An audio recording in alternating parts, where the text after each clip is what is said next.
पुढच्या बातमीकडे वळतोय। ओबीसी मंत्रिमंडळ उपसमिती आजच गठीत होणार आहे। आजच ओबीसींसाठी जीआर काढणार असल्याची माहिती सूत्रांनी दिली।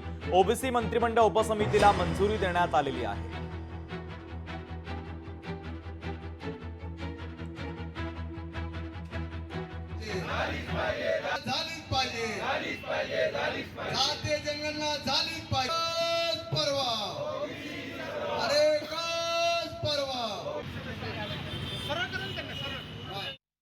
मराठा समाजाच्या संदर्भामधला जो निर्णय झाला त्या निर्णयाच्या उपसमितीचा तसा मी सदस्य होतो। त्याच पद्धतीची एक उपसमिती ही ओबीसी समाजावर कुठलाही अन्याय होऊ नये आणि त्यांच्या न्याय हक्कासाठी असावी अशा पद्धतीची मागणी जी होती ती खरं तर अगोदरच मान्य झालेली होती, परंतु येत्या 1-2 दिवसामध्ये ती देखील समिती गठीत होणार। हा पूर्ण अधिकार माननीय मुख्यमंत्री आणि माननीय उपमुख्यमंत्र्यांच्या सल्ल्याने होतो। त्याच्यामुळे त्याचे अध्यक्ष कोण असणार आहेत, त्याच्यामध्ये सदस्य कोण असणार त्याची मला कल्पना नाही।